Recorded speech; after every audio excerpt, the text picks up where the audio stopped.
जनपद अयोध्या में थाना कैंट क्षेत्र के गौरापट्टी मांझा जमथरा में योगी सरकार द्वारा अवैध प्लाटिंग को लेकर पूरी तरह से लोगों के घरों को गिराया गया, जिसको लेकर सपा के पूर्व राज्य मंत्री तेज नारायण पांडे पवन ने योगी आदित्यनाथ की सरकार पर जमकर निशाना साधा।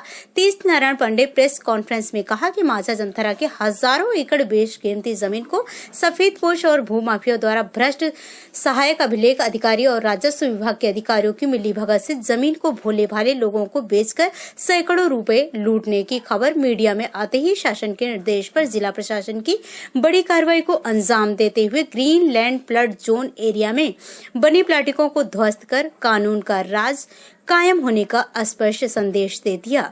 गौरतलब हो कि मांझा जमथरा की हजारों एकड़ जमीनों को भूमाफियों के सिंडिकेट के कौड़ियों के भाव एग्रीमेंट करा करके बाहर के कई संतों और सरकारी नौकरशाहों के साथ हजारों भोले भाले लोगों को बेचकर कई करोड़ का कारोबार किया है। विभागीय सूत्रों की माने तो मांझा जमथरा की जमीनें फ्लड जोन एरिया में ग्रीन लैंड एरिया में आती हैं। वहीं विकास प्राधिकरण के टाउन प्लानर कौशिक गोरकी की माने तो वहां भी किसी प्रकार की भवन निर्माण प्रतिबंधित है।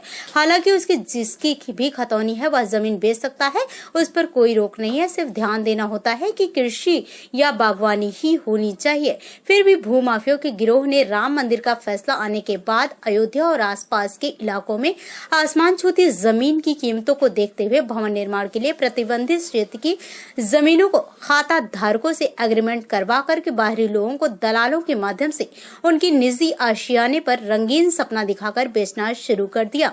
वहीं प्रशासन की बात की जाए तो प्रशासन द्वारा अग्रहित की गई विभिन्न परियोजनाओं की कुछ नजूल भूमि को छोड़ दें तो सारी जमीन को भूमाफियों के गिरोह से प्लाटिंग कर डाला गया है।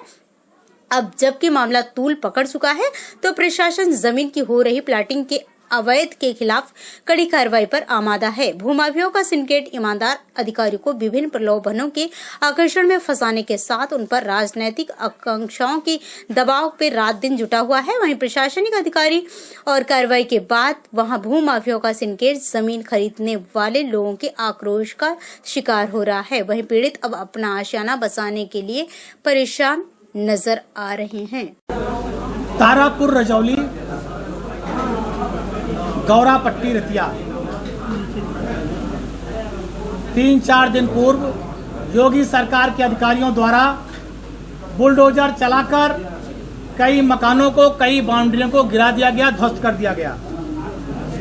मुझे इस बात को कहते हुए बहुत पीड़ा है, दुख है। जरा शांत रहिए। मुझे इस बात को कहते हुए बहुत पीड़ा भी है, दुख भी है और मैं खेद भी व्यक्त कर रहा हूं कि 70% प्लाट और जमीन उन लोगों के हैं जो इस देश की सेवा करते हैं, जो सैनिक हैं। एक एक पाई, एक एक पैसा जोड़कर जिन्होंने जमीन, प्लाट और मकान बनाया और उनके प्लाट पर, मकान पर बुलडोजर चलाने का काम योगी आदित्यनाथ की सरकार के अधिकारियों ने किया। मैं सिर्फ ये कहना चाहता हूं कि जिन भूमाफियाओं और अधिकारियों के गठजोड़ से ये काम हुआ है, योगी सरकार को उन पर कार्रवाई करनी चाहिए। वहां पर बंधा बना हुआ है, दसियों साल से न वहां बाढ़ आया है न पानी आया है। सैकड़ों लोगों के वहां पर मकान बने हुए हैं, सैकड़ों लोग के वहां पर मकान बने हुए हैं। 2-2, 3-3 मंजिला लाखों रुपए के मकान बने हैं। कुछ मकान गिरा दिए गए, कुछ को गिराने की नोटिस दी गई है। आप बताइए, अगर वो गलत थे तो जमीन की दाखिल खारिज कैसे हुई? जमीन की रजिस्ट्री कैसे हुई? जमीन बेची कैसे गई? अगर वो बाढ़ क्षेत्र था तो बाढ़ क्षेत्र में जमीन कैसे बेची गई? उसकी रजिस्ट्री कैसे हुई? इसका जिम्मेदार कौन है? पहले तो हम मांग करेंगे, सारे सब बाढ़ क्षेत्र है ही नहीं वहां। जो लोग, हजारों लोगों ने मकान बनाया, हजारों लोगों की आबादी वहां रह रही है, तो जिन लोगों ने प्लाट लिया उनको मकान बनाने का अवसर दें।